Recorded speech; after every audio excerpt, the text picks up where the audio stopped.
Hello students, आज हम मानव का पाचन तंत्र जिसे ह्यूमन डाइजेस्टिव सिस्टम कहते हैं का अध्ययन करेंगे।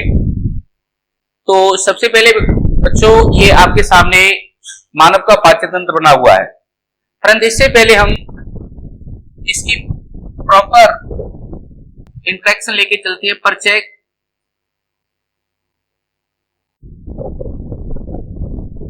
जैसा हम जानते हैं कि हमारे शरीर में भोजन को पाचित करने के लिए पाचन तंत्र पाया जाता है, जिसका भ्रूणीय विकास के दौरान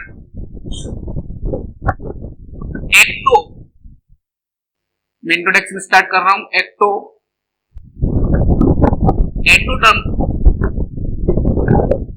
एंडोडर्म के माध्यम से इसका निर्माण होता है।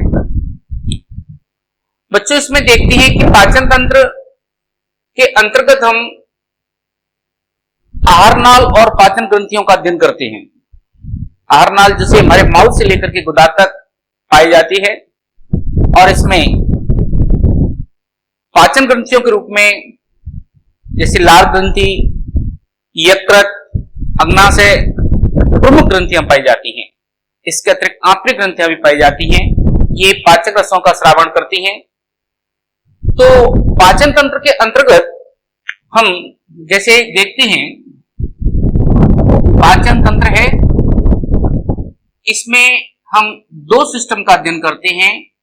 सबसे पहले आहार नाल और पाचन ग्रंथियां। पाचक ग्रंथियां जिसे बच्चों डाइजेस्टिव ग्लैंड कहते हैं। इसका जो प्रमुख कार्य है कि भोज्य पदार्थों को, भोजन को पाचित करके शरीर को पोषक तत्व प्रदान कराना होता है, और बिना पचे हुए भोज्य पदार्थों को मल के रूप में शरीर से बाहर त्यागना होता है। इसके बाद अपन इसकी परिभाषा में स्टडी करेंगे। तो परिभाषा में आपको करना है कि मानव के आहार नाल एवं पाचन ग्रंथियों का अध्ययन ही पाचन तंत्र कहलाता है। बच्चों, यहां एक चीज या कॉन्सेप्ट क्लियर करना बहुत आवश्यक है। कई बार क्या होता है कि जैसे हम पाचन तंत्र और पाचन, इनमें क्या अंतर है? एग्जाम में पूछा है कि पाचन तंत्र का नामांकन चित्र बनाते हुए इसका वर्णन कीजिए, और आपने पता लगा कि पाचन की क्रिया विधि का आपने वर्णन कर दिया। तो पाचन तंत्र के अंतर्गत आप लोग एलिमेंट्री कैनाल यानी आहार नाल और पाचक ग्रंथियों का अध्ययन करेंगे, डाइजेस्टिव ग्लैंड्स। ठीक है, परंतु पाचन एक फिजियोलॉजिकल क्रिया है, कारक क्रिया है। इसके अंतर्गत क्या होता है कि जटिल भोज्य पदार्थों को पाचक एंजाइम द्वारा सरल भोज्य पदार्थों में परिवर्तित करने की क्रिया पाचन कहलाती है। पाचन क्रिया पाचन तंत्र के माध्यम से संपन्न होती है। जैसे मान लीजिए हमने देखा भोजन है। भोजन को बच्चों हम दो रूप में बांट देते हैं, कार्बनिक भोज्य पदार्थ और अकार्बनिक भोज्य पदार्थ। कार्बनिक भोज्य पदार्थों में हम कार्बोहाइड्रेट्स,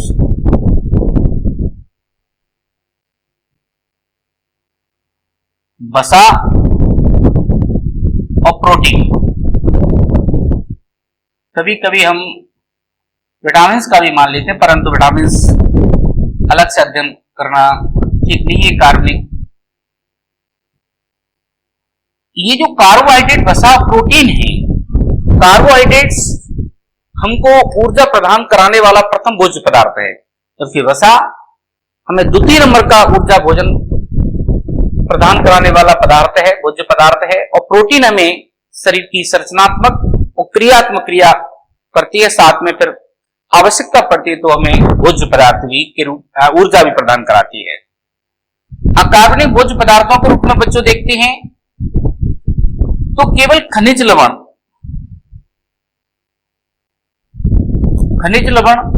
और जल का अध्ययन करते हैं। तो भोज्य पदार्थ या भोजन के दो रूप होते हैं, कार्बनिक और अकार्बनिक। कार्बनिक के रूप में कार्बोहाइड्रेट, वसा, प्रोटीन, अकार्बनिक रूप में खनिज लवण और जल।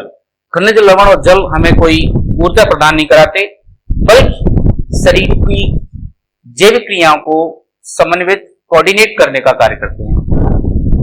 अब प्रश्न ये उठता है कि पाचन क्रिया के अंतर्गत हम भोज्य पदार्थों को, कच्चे भोज्य पदार्थों को लेते हैं और पाचन तंत्र हमारा इसको पाचित करके गुदा के द्वारा शरीर से बाहर निकाल देता है और पचा हुआ, जैसे कार्बोहाइड्रेट का अंतिम रूप मोनोसैकेराइड्स, ग्लूकोज, फ्रक्टोज के रूप में, वसा का फैटी एसिड, ग्लिसरॉल के रूप में पाचन होता है, प्रोटीन का अमीनो एसिड्स के रूप में पाचन होता है, विटामिन का बच्चों कोई पाचन नहीं होता।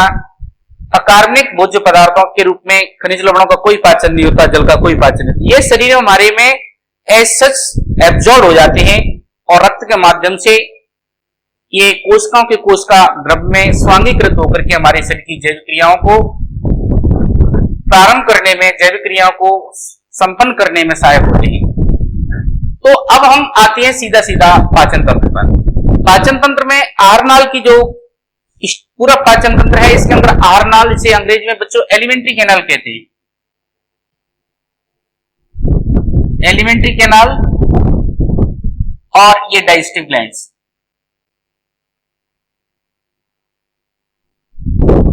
ये डाइजेस्टिव ग्लैंड है।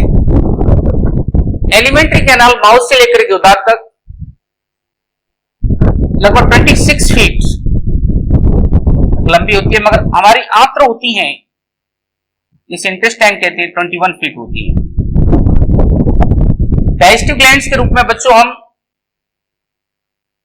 स्टडी करते हैं लार ग्रंथि, जिन्हें सैलिवरी ग्लैंड्स के नाम से जाना जाता है, और यकृत, लिवर कहते हैं, और अग्नाशय। ये दिमाग में बिठा लीजिए। एलिमेंट्री कैनाल को बच्चों हम 3 भागों में अध्ययन करेंगे। अभी मैं आपके सामने पूरा चित्र बना हुआ है, इसकी स्टडी करके बताऊंगा। फर्स्ट भाग होता है इसका अग्रभाग, इसे फोरगट कहते हैं अंग्रेजी में, और इसको ट्रक्टोमोडियम, तो मोडियम के नाम से भी जाना जाता है। ये क्वेश्चन पूछा जाता है और इसका निर्माण एक्टोडर्म्स के थ्रू होता है। एक्टोडर्म से आश्रित रहता है, एक्टो एंडोडर्म कह सकते हैं। एक्टो एंडोडर्म के थ्रू निर्माण होता है। सेकेंड स्तर है, इसके अंदर हम माउथ, वेस्टिबुलर कैविटी यानी मुंह, प्रगाढ़ गुहा, मुख गुहा, मुख ग्रसनी गुहा तक अध्ययन करते हैं। मध्य भाग इसे मिडगट कहते हैं और इसको मीजेंट्रॉन पार्ट कहते हैं। और बच्चों ये एंडोड्रम के द्वारा इसका निर्माण होता है। जो जनन स्तर होता है एंडोड्रम, इसके द्वारा निर्माण होता है। ये प्रतियोगी परीक्षा में पूछा जाता है। मीजेंट्रॉन, ये 2 वर्ड आते हैं, मीजेंट्रॉन और मीजेंट्रीस। मीजेंट्रॉन हमारी आहारनाल का मध्य भाग है, जबकि मीजेंट्रीस छोटे छोटे तंतु होते हैं जो हमारे शरीर के अंगों को पेरिटोनियम झिल्ली से चिपकाए रखने में, अटैच करने में सहायक होते हैं। ये ध्यान रखना, मीजेंट्रॉन और mesenteries. Mesenteron mid part of the alimentary canal और mesenteries they are the filamentous like structures, they are responsible for the attachment of body organs, यानी शरीर के अंगों को अटैच करने के लिए कार्य करते हैं। और तीसरा पार्ट बच्चों इसका होता है पश्च भाग, इसे हाइंडगट कहते हैं। इसका निर्माण भी एक्टो एंडोड्रम के थ्रू होता है और इसे एक मिनट बच्चों यहां थोड़ा सा देखना है, इसको प्रक्टोमोडियम बोलते हैं। एक्टोमोडियम, और इस भाग को स्टोमोडियम कहते हैं। स्टोमोडियम, थोड़ा सा ये क्वेश्चन पूछा जाता है। अग्रभाग स्टोमोडियम, मध्य भाग मीजेंट्रॉन और पश्च भाग फ्रक्टोमोडियम। ये इस तरह से मैं आपको बोर्ड की परीक्षाओं के साथ साथ प्रतियोगी परीक्षाओं में जो क्वेश्चंस पूछे जाते हैं उसको भी आधार मान करके अध्ययन करा रहा हूं। तो इस तरह से हमने देखा कि पाचन तंत्र, digestive system, they are the divided two parts, alimentary canal and digestive glands. पाचन तंत्र की दो भाग होते हैं, आहार नाल और पाचन ग्रंथियां, जिसमें बच्चों आहार नाल हमारी जो होती है इसमें तीन भाग होते हैं। अग्रभाग कोरगट से स्टोमोडियम, इसका निर्माण एक्टो एंडोडर्म के द्वारा होता है। इसके अंदर हम माउथ की स्टडी करेंगे, vestibular cavity, buccal cavity, buccopharyngeal cavity और ईसोफेगस। मीजेंट्रॉन्स के अंतर्गत इसे मिडगट कहते हैं, और इसके अंतर्गत बच्चों हम स्टोमक की स्टडी करते हैं, स्मॉल इंटेस्टाइन की स्टडी करते हैं, लार्ज इंटेस्टाइन का कुछ भाग, और फर्स्ट भाग में जिसे हाइंडगट कहते हैं, इसका निर्माण भी बॉडी एंडोडर्म के द्वारा होता है और इसे फ्रक्टोमोडियम कहते हैं। और इसके अंदर हम रेक्टम और एनस का अध्ययन करते हैं। और ये हमारी डाइजेस्टिव ग्लैंड्स हैं, जिसे लार ग्रंथि और यकृत और अग्नाशय कहते हैं। ये हमारे सामने एक आउटले प्लान है। अब इसका फुल जो ओरिजिनल फोटो आपके सामने जो हमारी बॉडी के अंदर ये पाया जाता है, इसको आपको लेवल करना है और समझना है।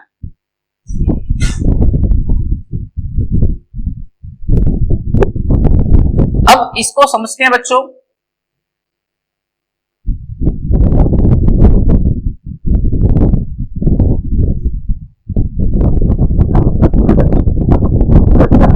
इसमें आहारनाल का जो प्रथम भाग होता है बच्चों, जो दोनों ऊपरी होठों और निचले होठों से घिरा रहता है, इसे माउथ कहते हैं। तो देखिए, मानव के पाचन तंत्र के अंतर्गत हमने जो मानव के पाचन तंत्र का जिसे डाइजेस्टिव सिस्टम कहते हैं, इसका नामांकित चित्र आपके सामने बनाया। अब इसको एक तरफ से हम समझेंगे। सबसे पहले जैसे हम माउथ को लेके चलते हैं कि माउथ क्या होता है।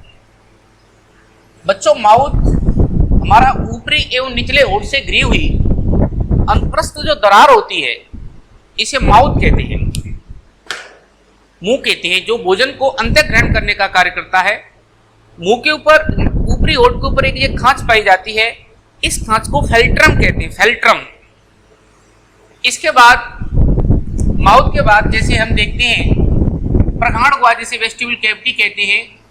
तो बच्चों, ये हमारे दांतों और गालों के बीच में जहाँ वृष करते हैं, ये जो गुहा होती है, इसे प्रगाढ़ गुहा या वेस्टिबुलर कैविटी कहते हैं। और इस गुहा के अंतर्गत भोजन जब चबाते हैं तो अस्थायी रूप से, टेम्परेरी रूप से स्टोरेज रहता है। तो इस तरह से इसके बाद बच्चों हम देखते हैं कि ये ऊपरी तालु है, ये ऊपरी तालु है और निचला तालु है, और बीच में ये तालुओं के जबड़ों पर दांत पाए जाते हैं। तो दांतों से घिरी हुई, महाराज मान लीजिए इधर देखिए मेरी तरफ, ऊपरी तालु, निचला तालु, और जबड़ों पर दांत पाए जाते हैं। तो बीच में जो जीभ पाई जाती है, इसको बक्कल कैविटी यानी मुख गुहा, और मुख गुहा पीछे की ओर ग्रसनी में खुलती है। हालांकि हमारे अंदर मुख गुहा और ग्रसनी बच्चों अलग अलग नहीं होती है, संयुक्त होती है, इसलिए इसे मुख ग्रसनी गुहा के नाम से जाना जाता है। अब हम सबसे पहले बच्चों बात करते हैं जैसे ऊपरी तालु, अपर पैलेट। ऊपरी तालु में देखते हैं तो ऊपरी तालु के पैलेट, जिसे अपन अपर पैलेट भी कह सकते हैं, कि इसमें दो पार्ट्स होते हैं। इस टाइप से ये यहां तक मैंने यहां से निकाला, ये पैलेट है। तो इसका जो आगे का भाग होता है, इसे कठोर तालु, कठोर तालु यानी हार्ड पैलेट, हार्ड पैलेट कहते हैं। ये वाला पीछे का जो तालु होता है, ये वाला पीछे की ओर, इसे इसे सॉफ्ट तालु कहते हैं। ये मैंने चित्र निकाल लिया है। इसको बच्चों मुलायम तालु सॉफ्ट पैलेट कहते हैं। हार्ड पैलेट पर आगे की ओर ये छोटे छोटे, आप उंगली साफ को तो डाल के देखिए, यहाँ छोटे छोटे उभार से पाए जाती हैं। इन्हें अनुप्रस्थ रगी कहते हैं। ये अनुप्रस्थ रगी है। अनुप्रस्थ रगी या उभार, ट्रांसफर प्रोसेस अंग्रेजी बोल सकते हैं इसे, प्रोसेस, ट्रांसफर प्रोसेस है जो भोजन को चबाते हैं तो ये भोजन को फिसलने से रोकता है। पीछे की ओर जो सॉफ्ट पैलेट होता है, देखो ये मैंने यहाँ बनाया है, जो ग्रसनी में जाकर के आता है और एक कपाट के रूप में ग्रसनी में लटक जाता है। इसे आलजिब्या कहते हैं। क्या कहते हैं? आलजिब्या। आलजिब्या को अंग्रेजी में योल्वा या व्हीलम पैलेटाई के नाम से जाना जाता है। इसका कार्य क्या होता है? जैसे हम भोजन चबाते हैं तो भोजन लुप्ति चबाने के बाद, ये मान लो फूड बॉलस है, भोजन लुप्ति है, ये नीचे की ओर आएगी। इसमें मुख ग्रसनी गुहा एक छिद्र के द्वारा खुलती है। इसे मुख ग्रसनी छिद्र या बक्कोफेरेंजियल कैविटी भी कहते हैं। बक्कोफेरेंजियल अपर्चर छिद्र, ये छिद्र के द्वारा ओपन होती है। तो ये क्या होता है? जैसे मान लो ये नासा मार्ग है, सांस लेते हैं, तो जब सांस लेते हैं तो ये उस वक्त इसको बंद कर देता है आलजिब्या, और जब भोजन निगलती है तो ये ढक्कन खुल जाता है। आपने देखा होगा हम पानी पीते हैं तो गटर गटर की आवाज आती है। तो वास्तव में ये बच्चों, ये आवाज है, ये आवाज इस आलजिब्या या युवल्वा की आती है, जो सॉफ्ट पैलेट का ग्रसनी में लटका हुआ भाग होता है। तो ये कॉन्सेप्ट क्लियर हुआ। इसके बाद बच्चों हम देखते हैं कि हमारे मुख गुहा में दांत पाए जाते हैं, टीथ। टीथ की पहले स्टडी करेंगे। टीथ पर बहुत सारे क्वेश्चन बनते हैं। टीथ पर हम क्वेश्चन करते हैं तो जैसे दांत, हमारी टीथ है, ये दांत पाए जाते हैं। दांत, टीथ, ये प्रमुख 3 लक्षण को प्रकट करती है। सबसे पहले तो हमारे टीथ भूरी एंडोडर्मल प्रकृति होती है। एंडोडर्मल, ये क्वेश्चन मेडिकल का है, प्रकृति के होते हैं। दूसरा, ये दांत हमारे 3 कैरेक्टर प्रदर्शित करते हैं। 3 कैरेक्टर प्रदर्शित करते हैं बच्चों। तो आप इसमें देखिए 3 कैरेक्टर ये माने जाएंगे ऐसे कि सबसे पहले हमारा दांत गर्तदंती, गर्तदंती, थीकोडोंट। दूसरा कॉन्सेप्ट है हमारा ये दांत का प्रकार विषमदंती, विषमदंती, हेट्रोडोंट। और तीसरा है हमारा देवारदंती,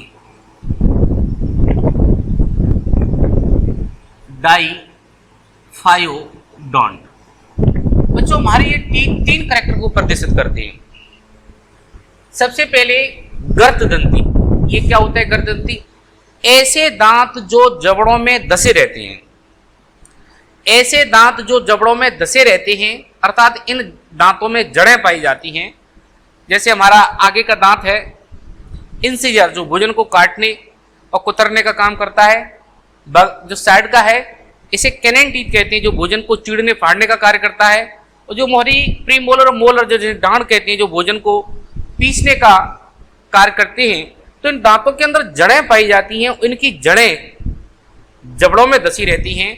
तो ऐसे दांतों को अपन गर्तदंती या थीकोडोंट कहते हैं। बच्चों दूसरा हमारा कैरेक्टर है हेट्रोडोंट। देखिए हेटेरोडोंट का अर्थ होता है कि ऐसे दांत जो समान प्रकार से नहीं होते। हमारे अंदर जैसे हम देखते हैं बच्चों, दांत 4 प्रकार के पाए जाते हैं, इंसीजर, कैनाइन, प्रीमोलर और मोलर। ठीक है, इंसीजर जो सामने वाले टीथ होते हैं, कैनाइन साइड वाले होते हैं, प्रीमोलर मोलर जो डांड होती है भोजन को पीसने काम करती हैं। तो चूंकि दांत हमारे अंदर 4 प्रकार के पाए जाते हैं, इसलिए विद्यार्थियों हमारे दांत विषम दंती कहलाएंगे। क्या कहलाएंगे? विषम दंती। समान समदंती नहीं होते। जैसे हम रेप्टिलियंस एनिमल्स में देखते हैं तो उनके अंदर, एम्फीबियंस में देखते हैं तो सभी दांत समान प्रकार के होते हैं, वो समदंती होते हैं, होमोडोंट प्रकृति के होते हैं। मगर हमारे प्रकार 4 प्रकार के दांत हैं, जो चारों दांत चारों प्रकार के अलग अलग है इनकी आकृति, तो ये इसलिए हमारे दांत विषम दंती हेटेरोडोंट प्रकार के कहलाएंगे। दूसरा कॉन्सेप्ट जो आता है कि हमारे दांत द्विवार दंती है। द्विवार दंती का अर्थ ये होता है बच्चों कि हमारे अंदर दांत 2 बार जीवन में निकलते हैं। एक दूध के दांत,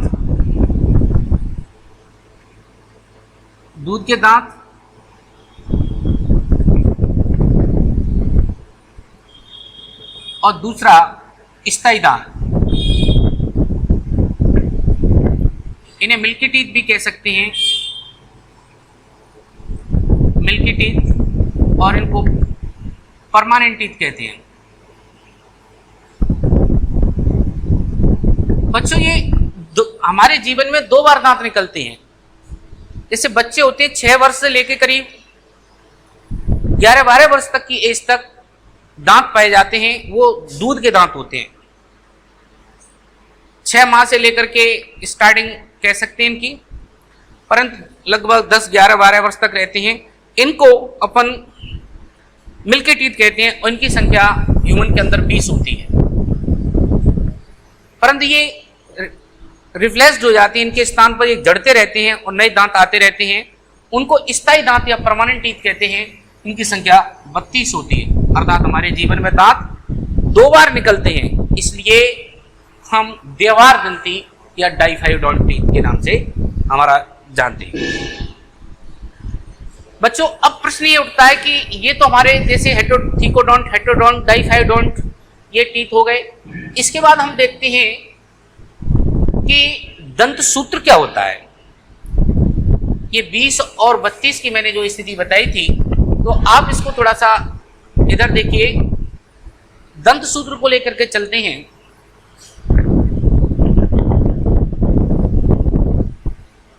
दंत सूत्र जैसे 32 कैसे आएंगे,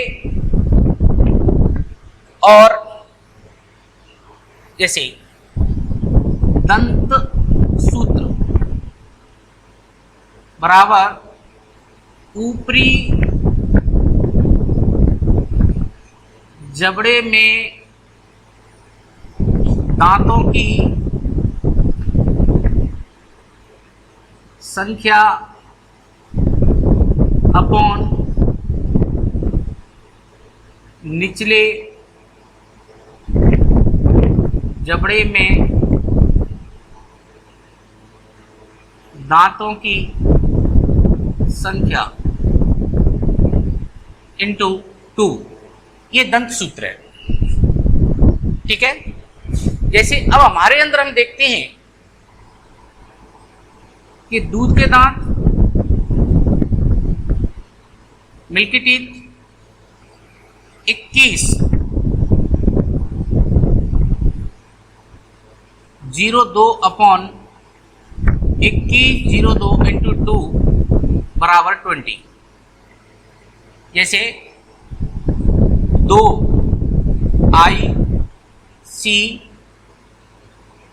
PM और M। I बराबर इंसीजर, C बराबर कैनाइन, PM बराबर प्रीमोलर, M बराबर मोलर।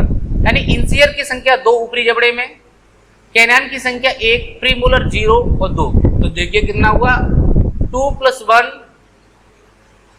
3 + 2 5 हो गए। तो 5 तो हमारे ऊपर के जबड़े में दांत हो गए और 5 निचले जबड़े में हो गए। तो 5 5 और 5 10 इंटू 2 बराबर 20 हो गए। जैसे आप ऐसे देख सकते हैं, मान लो ये जबड़ा है बच्चों का जबड़ा है, ये इसका अर्धांश ले लिया, इंसीजर 2, कैनन सी 1, पीएम प्रीमोलर 0 और मोलर 2। तो 2 1 3, 3 2 5, 5 इधर हो गए, 5 इधर हो गए, और ये ऊपर का जबड़ा है 5 ऊपर के जबड़े के आधे में। तो देखिए 5 5 10 10 15 20, इस तरह से 20 जो टीथ हो गए हमारे मिल्की टीथ हो गए। तो ये याद करिए दंत सूत्र, ऊपरी जबड़े में दांतों की संख्या, ऊपरी जबड़े के अर्धांश में दांतों की संख्या बटे निचले जबड़े के अर्धांश में दांतों की संख्या इंटू 2 तो निकाल लिया जाता है। तो इस तरह से निकाला जाता है। इसी प्रकार से हम स्थायी दांत जिसे परमानेंट टीथ कहते हैं, परमानेंट टीथ का फॉर्मूला भी इसी तरह से है, जिसे स्थायी दांत कहते हैं।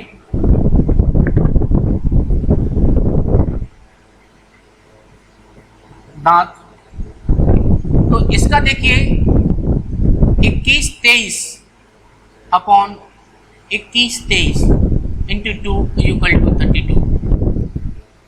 2 1 3, 3 2 5 और 3 8, 8 और 8 नीचे 16 इंटू 2 बराबर 32। इसको आप देख सकते हैं, जैसे मान लो ये है जबड़ा है, ये इसका अर्धांश हो गया 2 1 2 3, कैनाइन इंसीजर पीएम एम, तो ये इनकी संख्या 8 हो गई। 2 1 2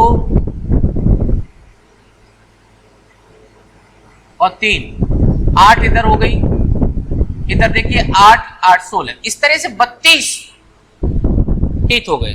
तो इस तरह से ये दांतों का स्ट्रक्चर जो दंत सूत्र हुआ। इसके बाद बच्चों हम देखते हैं कि दांतों की संरचना कैसी होती है, दांतों में क्या क्या संरचना होती है। हमने एक दांत निकाला,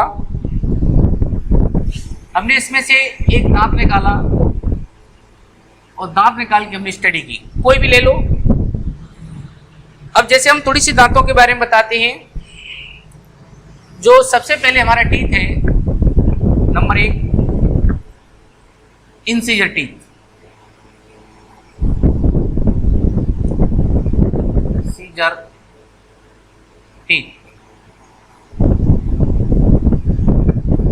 इसकी स्थिति क्या होती है कि ये नुकीला होता है, इसमें एक जड़ होती है और ये भोजन को काटने का और कुतरने का कार्य करते हैं, और ये चपटे होते हैं ये आगे वाले। इसके बाद बच्चों अपन देखते हैं कैनाइन दांत को देखते हैं। तो इसकी संख्या एक इधर, ये भोजन को चीरने और फाड़ने का कार्य करती है। मांसाहारी जंतुओं में ये सुविकसित पाए जाते हैं, मांसाहारी जंतु होते हैं सुविकसित पाए जाते हैं बच्चों। जैसे शेर है, जितने भी मांसाहारी हैं तो उनको क्या है कि शिकार को पकड़ करके फाड़ना पड़ता है, तो ये साइड वाला ये भोजन को चीरने और फाड़ने का कार्य करते हैं। खरगोश के अंदर देखते हैं तो इसके खरगोश में कैनाइन टीथ नहीं पाए जाते, बल्कि कैनाइन टीथ के स्थान पर एक खाली स्थान पाया जाता है, इसे डायस्टमा कहते हैं। डायस्टमा जहां भोजन को वो चबाते समय टेम्परेरी रूप से संग्रह करने का कार्य करता है। इसके बाद बच्चों हम देखते हैं प्रीमोलर दांत। ये 2 जड़ें होती है, इसमें इस टाइप से 2 जड़ें होती हैं।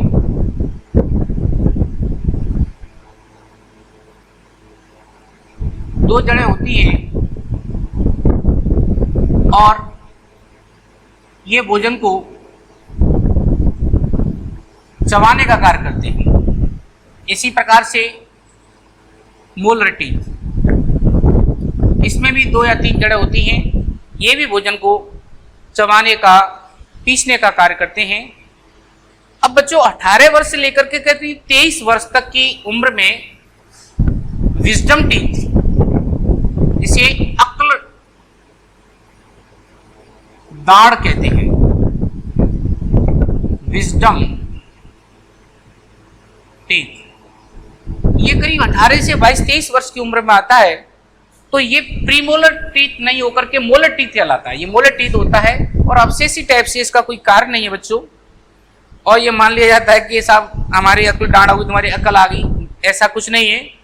सिर्फ ये मान लो कि इस उम्र पर निकलती है, करीब 18 से 23 साल के बीच में निकलती है, तो ये उम्र काफ़ी मैच्योर होती है। तो ये मान लिया जाता है कि अब ये समझदार हो गया, इसलिए ये मान लिया। ऐसा नहीं है कि वो अकल दाढ़ निकलने से आपको कोई अकल बढ़ जाए, पर ये मान लिया जाता है कि इस वक्त बॉडी का पूरा डेवलपमेंट हो चुका है।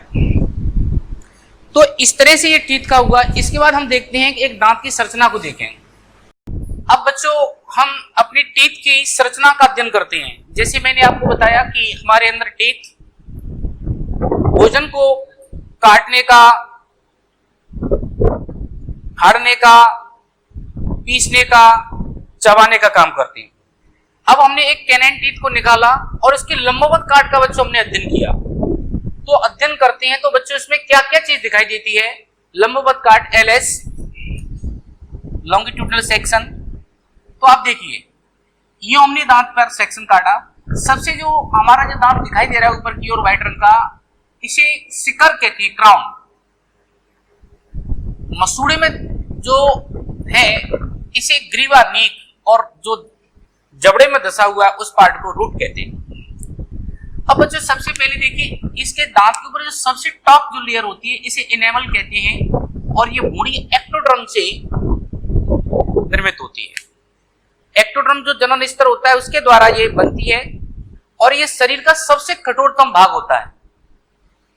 शरीर का सबसे कठोरतम भाग इनेमल होता है। इसके नीचे डेंटेन होती है। डेंटेन जो मीजोडर्म के डेरिवेटिव्स के रूप में जानी जाती है।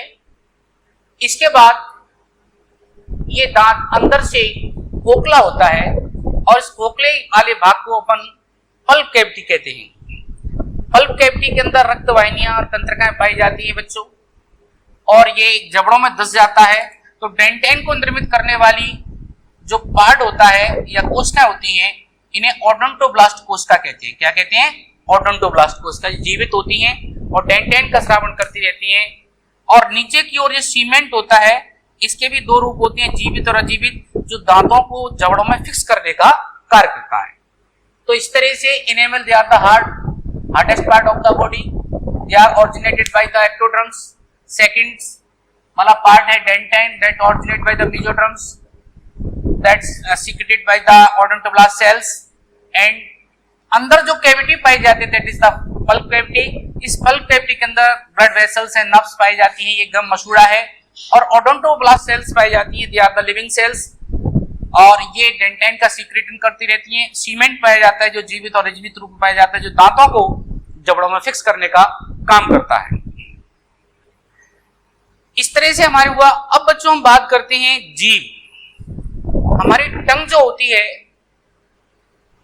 ये बहुत इंपॉर्टेंट है, इसके कई कार्य हैं। देखिए बच्चों, टंग जो हमारी होती है, जीभ, देखिए ये जीभ है। जीभ पीछे की ओर एक विशेष प्रकार की कंकाली संरचना होती है,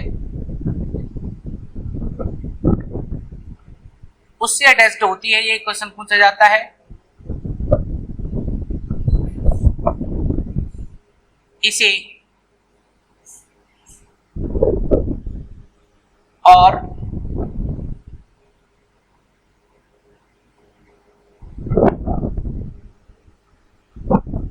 कोरोको, इस तरह से जीभ है। और ये पीछे की ओर जो अटैच रहती है इसे हायोड आर्च कहते हैं।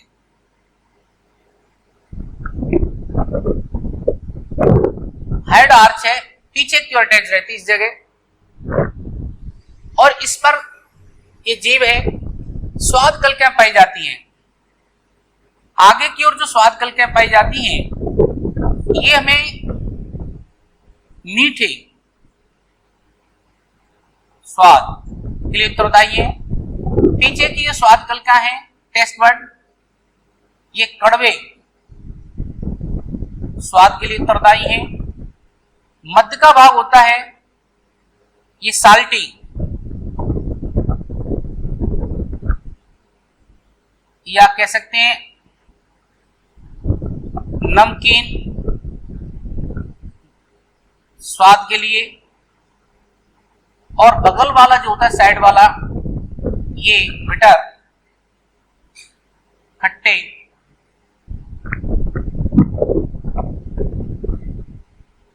स्वाद के लिए उत्तरदायी होती हैं। तो इस तरह से ये इसमें स्वाद कलिकाएं पाई जाती हैं। देखिए, सबसे पहले बच्चों आप समझिए कि हमारी जीभ है, ये जीभ हमारी पीछे की ओर हायोइड आर्च होती हैं, उसके द्वारा अटैच रहती है। एक्टो, मीजो, एंडोडर्म तीनों जनन स्तरों के द्वारा इस जीभ का निर्माण होता है। और जीभ के ऊपर जो टेस्ट बड पाई जाती हैं, तो आगे के ओर जो टेस्ट बड होती हैं, ये हमें मीठे स्वाद का ज्ञान कराती हैं। जस्ट पीछे की ओर होती हैं, बिल्कुल लास्ट वाले फेरिंग्स वाले पार्ट पर, ये हमें कड़वे स्वाद का ज्ञान कराती हैं। और मध्य वाला भाग होता है ये नमकीन स्वाद, और बगल वाला होता है ये खट्टे स्वाद का ज्ञान कराती है। तो जीभ हमें एक तरह से टेस्ट सेंसरी ऑर्गन्स के रूप में कार्य करता है। टेस्ट बड्स पाई जाती हैं, साथ में इस पर म्यूकस ग्लैंड्स भी पाई जाती हैं।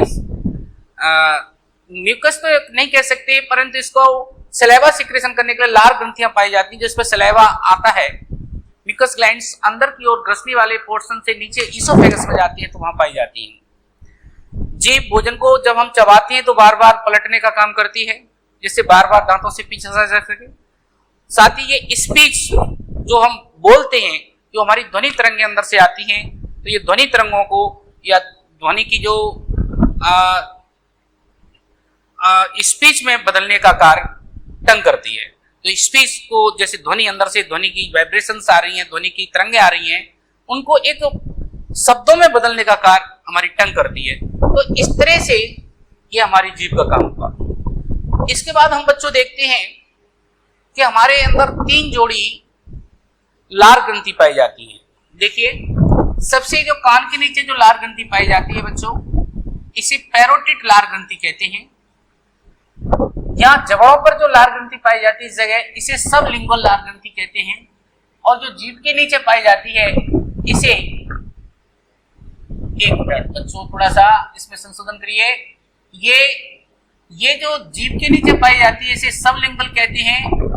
और ये जबड़ों के जॉइंट प्लेस पर पाई जाती है, इसे सब मैक्सिलरी लार ग्रंथि कहते हैं। दोबारा समझिए, कानों की यहाँ इस तरह पाई जाती है इस जगह, यहाँ इसे पैरोटिड लार ग्रंथि कहते हैं। जीभ के नीचे पाई जाती है इसे सबलिंगुअल लार ग्रंथि कहते हैं। और जबड़ों के जो जॉइंट प्लेस है इस पर पाई जाती है इसे सब मैक्सिलरी लार ग्रंथि कहते हैं। ये 3 जोड़ी लार ग्रंथि होती हैं। तो ऊपर की जो पैरोटिड लार ग्रंथि है ये प्रीमोलर टीथ पर खुलती है, निचले जबड़े के पाए जाने वाले दांतों पर खुलती हैं। और लार ग्रंथियां को बनाने वाली जो कोशिकाएं होती हैं क्रोमोफिल सेल्स कहते हैं बच्चों। क्रोमोफिल सेल्स लार का निर्माण करती हैं, सलाइवा का। लार के अंदर इसकी पीएच वैल्यू लगभग 6.8 के समथिंग होती है, हल्का सा अम्लीय होती है। इसमें डाइजेस्टिव एंजाइम के रूप में टाइलिन पाया जाता है, एमाइलेज पाया जाता है और लाइसोजाइम एंजाइम पाया जाता है जो एंटीबैक्टीरियल होता है। तो ये पाचन में सहयोग करती है। इसकी हम इस और डिटेल में स्टडी जब पाचन ग्रंथियां कराएंगे जब। तो इस तरह से जब भोजन को यहाँ चबाने के बाद भोजन लुब्धि में बन जाती है और भोजन का मैकेनिकल और केमिकल डाइजेशन हो जाता है, तो ये भोजन लुब्धि नीचे की ओर सकती है। तो पहले तो ये ऐच्छिक निगलना होता है। हमें मान लो भोजन चबा रहे हैं, बाई चांस कोई इसमें ऐसा गलत टेस्ट आ जाए तो उसे अपन बाहर निकाल देते हैं। मगर जब ये ईसोफेगस से नीचे की ओर भोजन लुब्धि आ जाती है तो ये अनैच्छिक हो जाता है। बच्चों क्या हो जाता है? अनैच्छिक फूड बोलस कहते हैं इसे। ठीक है। अब जैसे ही हम नीचे की ओर बढ़ेंगे तो ये जो बक्कोफेरियल जो नलिका है और ये ईसोफेगस है, ठीक है। इसको थोड़ा सा संशोधित करिए, ईसोफेगस।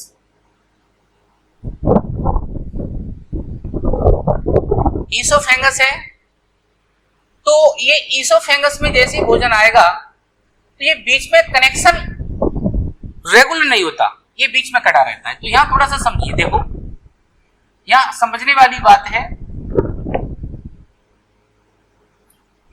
कि हम सांस लेते हैं,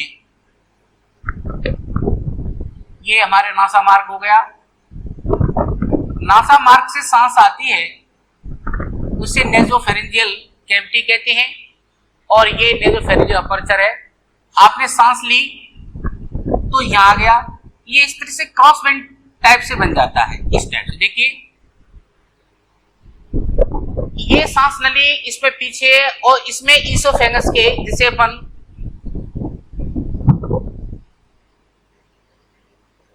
ईसोफेगस कहते हैं और हिंदी में ग्रास नली कहते हैं इसे। ग्रास नली इसमें पीछे है और श्वास नली आगे है। तो देखिए इसमें भोजन का जो ग्रास का पार्ट है वो आगे है, बक्कल पेरिनेल कैविटी इसमें पीछे है। तो भोजन तो यूं आ जाएगा इसमें, इससे इसमें और सांस इसमें आ जाएगी। इनका जो इस तरह क्रॉस बन जाता है, ये पार्ट फेरिंक्स कहलाता है पूरा का पूरा। अब यह समझिए, जैसे मान लीजिए बच्चों में भोजन ग्रहण करना है, भोजन लुप्ति आ गई, तो भोजन लुप्ति यहाँ आएगी तो ये जो आलजिब्या है ये खुल करके इसको बंद कर देगा और इपिग्लोटिस है ये इसको बंद कर देगा, तो भोजन पास आउट हो जाएगा। मगर जब हम सांस लेते हैं तो ये इसको भोजन नली को बंद कर देगा और ये इपिग्लोटिस इस भोजन, तो सांस आ जाएगी। इस तरह से क्रॉसिंग चलती है, ये ध्यान देने की बात है। इसलिए कहा जाता है कि भोजन करते वक्त बात नहीं करनी चाहिए, क्योंकि बात करेंगे या किसी प्रकार से इन जो कपाट हैं इन्हें आलजिब्या इपिग्लोटिस गांठीडापन कहते हैं, इनमें अगर किसी तरह से ये इस टाइप से बच्चे चलते हैं, एक बंद होगा तो एक खुलेगा, एक बंद होगा तो इस टाइप से, और इन्हीं की हम पानी पीते हैं, गटर गटर की आवाज आती है। तो सपोज करिए कि ये भोजन का जो फूड बॉलस वाला पार्ट है ये ग्रास नली में आ गया। ग्रास नली हमारी गर्दन में पाई जाती है, लगभग 12 सेंटीमीटर लंबी है और ये फूड बॉलस, ये ढक्कन खुल गया, इसे इपिग्लोटिस कहते हैं। ये वाला पार्ट है इपिग्लोटिस, इधर ने लिखा है, हाँ ये नीचे देखिए इपिग्लोटिस है। इसके जो छिद्र है इसे गुलट कहते हैं और श्वास नली के छिद्र को ग्लोटिस कहते हैं, ये ध्यान रखना। ये क्वेश्चन बहुत इंपॉर्टेंट है कि ग्रास नली की ओपनिंग को गुलट और श्वास नली की ओपनिंग को ग्लोटिस कहते हैं। निगल द्वार और ये इसमें कपाट पाया जाता है, इसे इपिग्लोटिस कहते हैं। अब इस पर छोटी छोटी ग्रास नली में म्यूकस ग्रंथियां पाई जाती हैं, इसमें कोई पाचन नहीं होता और भोजन का जो पार्ट है अंदर आ जाता है। अंदर आने के बाद भोजन लुप्ति, इसमें ये लुब्रिकेशन प्रदान कराता है, भोजन लुप्ति आ जाती है। और जैसे ही ग्रास नली से भोजन लुप्ति आती है तो इसको चिकनाहट प्रदान कराने के लिए इसमें गॉबलेट ग्रंथियां, जिन्हें म्यूकस ग्लैंड्स कहते हैं, पाई जाती हैं, जो अपने अंदर से म्यूकस स्रावित करती हैं और फूड पार्टिकल्स बच्चों आ जाता है। ये आमाशय है। आमाशय के 3 पार्ट होते हैं, कार्डियक, फंडिक, पाइलोरिक। ये कार्डियक है, मध्य का फंडिक है, ये पाइलोरिक है। और इसमें ग्रास नली और आमाशय के जो जोड़ने वाले स्थान है, एक चित्र पाया जाता है जिसको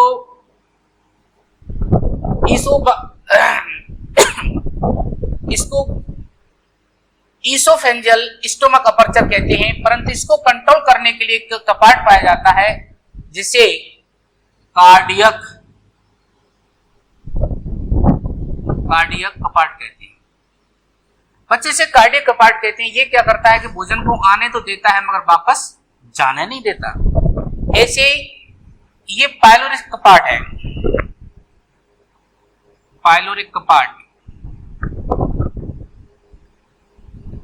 बच्चों इसमें जैसे भोजन लुप्ति आ जाएगी, तो अब भोजन लुप्ति आ गई, सेमी डाइजेस्टेड अर्धपाचित, तो अब आमाशय के अंदर पाचन क्रिया प्रारंभ हो जाएगी। आमाशय के अंदर सबसे पहले क्या होता है आमाशय में, कि इसके 3 पार्ट होते हैं। इसका जो सबसे इंपॉर्टेंट 80% पार्ट होता है फंडिक आमाशय होता है, जिसमें ये ग्रंथियां पाई जाती हैं। जैसे फंडिक वाले भाग में सीजेड, चीफ या जैमोजन ग्लैंड्स, चीफ ग्लैंड्स या जैमोजन ग्लैंड्स, ये अपने अंदर से निष्क्रिय पेप्सिनोजन स्रावित करती हैं जो प्रोटीन के लिए, ठीक है।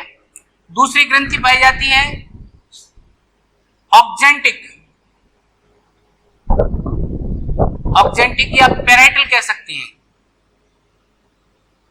ये अपने अंदर से एससीएल, हम इसको अलग से पढ़ाएंगे। तो चीफ और जैमोजन ग्लैंड से पेप्सिनोजन स्रावित होता है निष्क्रिय, जो एससीएल की उपस्थिति में सक्रिय होकर के पेप्सिनोजन को पेप्सिनो कन्वर्ट कर देता है और ये प्रोटीन पर पाचन क्रिया कर शुरू हो जाती है। लाइपेज भी स्रावित होता है और इसमें म्यूकस ग्लैंड्स भी पाई जाती हैं जो म्यूकस स्रावित करती हैं। कार्डियक वाले भाग में म्यूकस ग्रंथियां पाई जाती हैं, पाइलोरिक वाले भाग में म्यूकस ग्रंथियां पाई जाती हैं, मगर डाइजेस्टिव इसकी हम स्टडी बाद में करेंगे। अभी सेकंड पार्ट जब हमारा शुरू होगा उसमें पाचन क्रिया कैसे होती है, अभी इसके पूरे पाचन तंत्र को समझिए। जब इसमें अर्ध पाचन हो जाता है तो पाइलोरिक कपाट, अब इसमें पाचन होने के बाद एक रायता सा बन जाता है बच्चों, तरलीय भोजन बन जाता है, इसे कायम कहते हैं, कायम। अब जैसे पाचन होने के उपरांत ये कपाट खुल जाता है, पाइलोरिक कपाट, और अब छोटी आंत्र में पाचन शुरू हो जाता है। छोटी आंत्र में पाचन के लिए मैंने आपको 3 पार्ट बताए थे छोटी आंत्र के बच्चों के। 3 भाग होते हैं। नंबर 1 ग्रहणी, जिसे ड्यूडेनम कहते हैं। नंबर 1 ड्यूडेनम, जेजुनम और इलियम। इन तीनों भागों को मिला दिया जाता है तो छोटी आंत्र बोलते हैं। इसे क्या बोलते हैं? छोटी आंत्र। अंग्रेजी में बच्चों इसे स्मॉल इंटेस्टाइन बोलते हैं। और भोजन का लगभग 80% पाचन इसी भाग में होता है, ठीक है। अब अपन देखते हैं बच्चों कि जैसे ही तरलीय अधपचा भोजन ग्रहणी में आ जाएगा तो ग्रहणी के ऊपरी भाग से एक हार्मोन निकलता है CCK, कोलिसिस्टोकाइनिन। ये सीधा गाल ब्लैडर पर जाएगा। ये यकृत है पूरी की पूरी, ये यकृत है, इसे अपन लिवर कहते हैं। गाल ब्लैडर संकुचित हो जाएगा और इसमें से सिस्टिक डक्ट है। इसमें सिस्टिक डक्ट में ओडीआई ऑफ इंस्पेक्टर या ओडीआई के कपाट, ओडीआई के कपाट खुल जाते हैं। इंस्पेक्टर खुल जाते हैं और खुलने के बाद इसमें से तरल निकलने लगता है। यकृत के बच्चों यकृत में 4 पार्ट होते हैं, जैसे अग्रपाली, पश्चपाली, इसको बोलेंगे क्वाड्रेट पाली, और इसको बोलेंगे क्वाड्रेट पाली।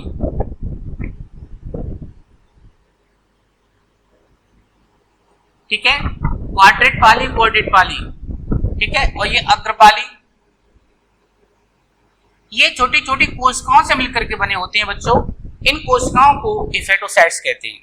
हेपेटोसाइट्स के मध्य में कुछ खाली स्थान पाए जाते हैं, ये साइनोसोड्स, जिसमें कुफर सेल्स पाई जाती हैं जो फेगोसाइटिक प्रकृति की होती हैं, जिसके कारण जो हानिकारक बैक्टीरिया का नाश कर देती हैं। तो अब इसमें से गॉल ब्लैडर में से पित्तरस निकलता है और निकलने के बाद ये सिस्टिक डक्ट से बाइल डक्ट में आ जाता है। ठीक है, ये बाइल डक्ट है। जैसे पित्त नलिका कह सकते हैं, पित्त नलिका,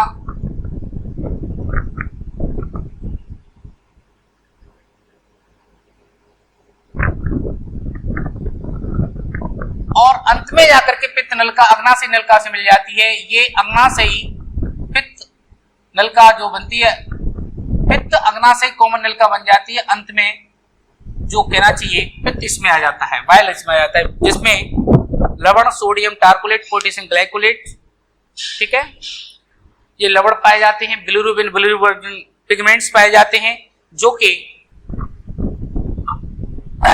जो आमाशय HCl के प्रभाव को कम कर देते हैं, क्योंकि आमाशय में pH वैल्यू 1.8 pH वैल्यू होती है अम्लीय, यहाँ 8.6 हो जाती है, क्योंकि आंत्र के अंदर पाचन क्रिया क्षारीय माध्यम होती है। अब देखिए बच्चों, इसका अग्नाशय काम देखिए, ग्रहणी के निचले भाग से सिक्रेटिन हार्मोन्स निकलता है, इससे सीसी के सिक्रेटिन हार्मोन्स आकर के पैनक्रियाज, जिसे अग्नाशय कहते हैं, पैनक्रियाज, इसको स्टिमुलेट कर देता है, उद्दीपित कर देता है, और इसमें ऐसी नहीं पाई जाती हैं जिससे पाचक एंजाइम स्रावित होते हैं, जो हाइड्रोलाइटिक यानी जल अपघटन प्रकृति के होते हैं, तो वो इसके अंदर आ जाता है। इस तरह से वाइल जूस और पेनिट्रेट जूस आने के बाद, यानी पित्ताशय रस, अग्नाशय रस आने के बाद ग्रहणी के अंदर लगभग पाचन क्रिया का 80% भाग पूर्ण हो जाता है। अब इसमें पाचन होने के बाद ये कायल अवस्था कहलाती है, कायल, ये कायम कहला रहा था, ये कायल कहलाता है। इसके बाद अपन देखते हैं कि जेजुनम और इलियम में आगे की ओर बढ़ जाता है। अब अधपचा जेजुनम इलियम में बढ़ जाता है, तो इसमें इसकी दीवार से जो पार्ट्स एक हार्मोन्स निकलता है, इसे एंटीरोकाइनिन कहते हैं। एंटीरोकाइनिन के प्रभाव से आंतरिक ग्रंथियां उद्दीपित हो जाती हैं और उनसे से आंतरिक रस निकलता है, जिसे सककस एंटेरिकस कहते हैं। क्या कहते हैं? सककस एंटेरिकस। बच्चों ध्यान रखिए, जिसके अंदर पाचन के अंतिम एंजाइम पाए जाते हैं और पाचन क्रिया छोटी आंत्र में लगभग पूर्ण हो जाती है। छोटी आंत्र में क्रिप्टीज ऑफ लुब्रिकन पाए जाते हैं, ठीक है, बुनर्स ग्रंथियां पाई जाती हैं जो क्रिप्टिव लुब्रिकन पाए जाते हैं, पियर्स पाउचेस पाए जाते हैं जो एंटीबॉडीज का स्रावण करते हैं। जैसे कई दिन जो मल जमा रहता है तो सड़न होने से बचा देता है, ये ध्यान रखिए। पियर्स पाउचेस से एंटीबॉडीज निकलती हैं, बुनर्स ग्रंथियां हैं, ठीक है, और इंटेस्टाइन ग्लैंड्स हैं, इनसे पाचक एंजाइम निकलते हैं, पाचक रस निकलता है। इसे सबको मिलाकर के सककस एंटेरिकस कहते हैं, जो कि आंतरिक जेजुनम इलियम के अंदर पाचन क्रिया को पूर्ण कर देता है। इसके बाद बच्चों ये सीकम वाला बड़ी आंत्र है। अब बड़ी आंत्र में देखिए कोलोन सीकम रेक्टम CCR, ये जो बड़ी आंत्र है ये DJI, ये छोटी आंत्र है, ये बड़ी आंत्र है, इसको लार्ज इंटेस्टाइन कहते हैं बच्चों।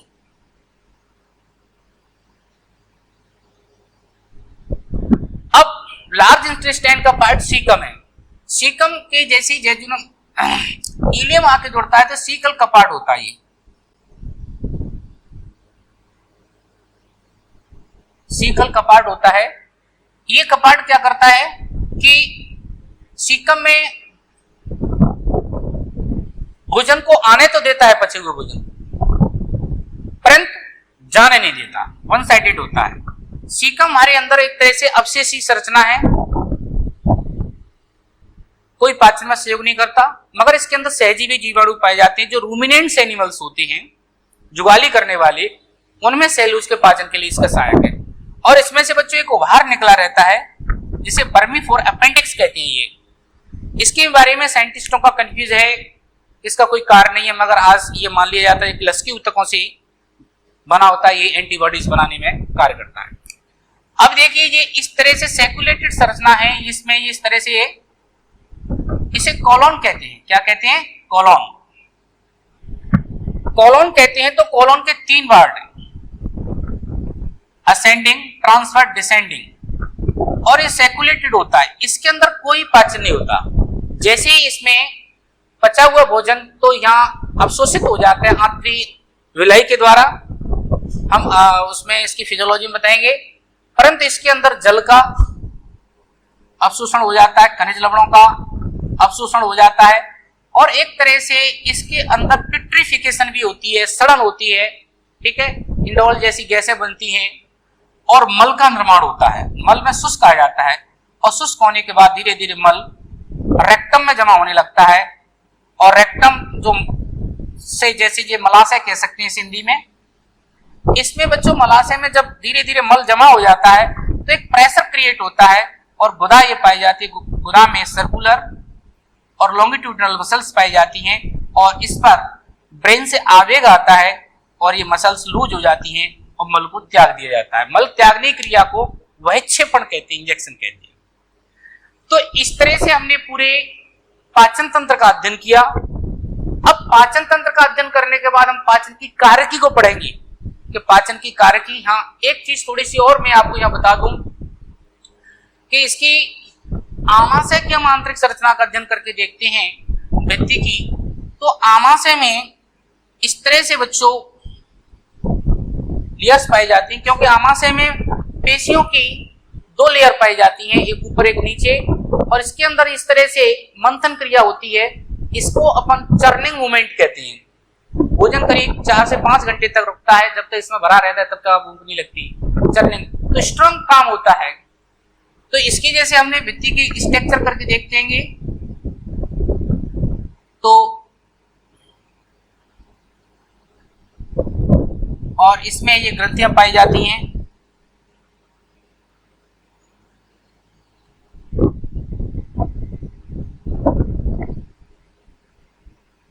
इस टाइप से। तो नीचे की लेयर होती है, इसे सिरोसा कहते हैं, सिरोसा। इसके बाद ये लंबवत पेशी, ठीक है। इसके बाद वृत्ताकार पेशी सर्कुलर, और तिर्यक पेशी, म्यूकोसा स्तर, और इसके बाद फिर इसके अंदर पेशी स्तर, असम म्यूकोसा स्तर, और ये इसमें विलाई वगैरह पाई जाती हैं, oxyntic cells, chief cells, mucus cells, ये सब पाई जाती हैं। इसी प्रकार इंटेस्टाइन में देखते हैं तो इंटेस्टाइन में ये पेशी स्तर सेकंड नहीं पाया जाता, केवल उसमें एक ही पेशी है, सिरोसा, लंबवत, वृत्ताकार सिरोस। और ये इसमें इंटेस्टाइन में आंत्र की विलाई देखते हैं तो इसमें छोटी छोटी ये विलाई हैं, विलाई पर माइक्रोविलाई पाए जाते हैं, और एक माइक्रोविलाई का अध्ययन करके देखते हैं बच्चों, तो इसकी स्थिति ये निकल के आती है। हमने एक माइक्रोविलाई को लेके चलते हैं, तो इसमें जैसे ये विलाई ली, ठीक है, इसमें ये छोटी छोटी माइक्रोविलाई हैं। ये क्या करती हैं, पचे हुए भोजन के लिए आंत्र का अवशोषण सतह बढ़ा देती हैं, और इसमें ये रक्तवाहिनियां हैं, और इसमें एक लसका वाहिनी पाई जाती है। अच्छा, ये क्वेश्चन बहुत पूछा जाता है, लसका वाहिनी। इस लसका वाहिनी को लैक्टियल्स कहते हैं, लैक्टियल। ये लैक्टियल क्या करता है कि बसी अम्लों के अवशोषण के लिए उत्तरदायी होता है। बाकी इसमें धमनी रक्तवाहिनी, श्री रक्तवाहिनी, कार्बोहाइड्रेट का पाचन हो जाता है तो ग्लूकोज के रूप में अवशोषित हो जाता है, प्रोटीन का पाचन हो जाता है तो अमीनो एसिड्स के रूप में अवशोषित हो जाता है, और वसा का पाचन हो जाता है तो फैटी एसिड्स के और ग्लिसरॉल के रूप में इनको लैक्टियल्स अवशोषित कर लेते हैं। जबकि जल और खनिज लवण का कोई पाचन नहीं होता, विटामिन का कोई पाचन नहीं, यों की तो ये एब्जॉर्ब कर लिए जाते हैं विलाई के द्वारा, और अवशोषित होने के बाद यहाँ से एक रक्त वाहिनियों का जाल सा पाया जाता है, इसे यकृत निवाहिका तंत्र कहते हैं बच्चों।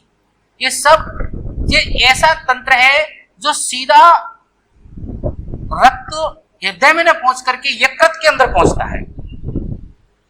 आंत्र के अंदर जितना पाचन हुआ है, जैसे कार्बोहाइड्रेट का अंतिम पाचन ग्लूकोज मोनोसेक्राइड्स में हो जाता है, प्रोटीन का पाचन होता है तो अमीनो एसिड्स में हो जाता है, और बच्चों वसा का पाचन होता है तो फैटी एसिड ग्लिसरॉल में होता है। इन तीन का ही पाचन होता है, बाकी न विटामिन का पाचन होता, न खनिज लवणों का पाचन होता, न जल का। क्योंकि देखिए कार्ब ने मैंने शुरू में बताया था, भोजन क्या है कि हमारे शरीर की आवश्यकताओं की पूर्ति के लिए जो प्रकृति से भोजन या प्रकृति से जो पदार्थ ग्रहण किए जाते हैं भोजन कहलाते हैं। भोजन में कार्बनिक और अकार्बनिक पदार्थ होते हैं। कार्बनिक पदार्थ के रूप में कार्बोहाइड्रेट, वसा, प्रोटीन, और अकार्बनिक पदार्थ के रूप में खनिज और जल। ये पांच तत्व के अलावा कोई चटनी नहीं होता। तो ये रक्त वाहिनियां सीधी सीधी यकृत में पहुंचा देती हैं, और इस पूरे तंत्र को अपन यकृत निवाय का तंत्र कहते हैं, और यहां से फिर रक्त हृदय के लिए सप्लाइड होता है। तो बच्चों आज हमारा ये पाचन तंत्र की संरचना का, कल हम आपको पढ़ाएंगे पाचन की कारकी कैसे होती है, पचता कैसे है। तो मैं आपको एक बार फिर से अपना इंट्रोड्यूस कराता हूं। I am doctor P S. Tiwari. My class is specially zoology, और इसके बाद हम बॉटनी स्टार्ट करेंगे। और अगर कोई प्रॉब्लम्स है तो आप क्वेश्चंस भी ऑनलाइन पूछ सकते हैं, उनका जवाब दिया जाएगा। Thank you very much.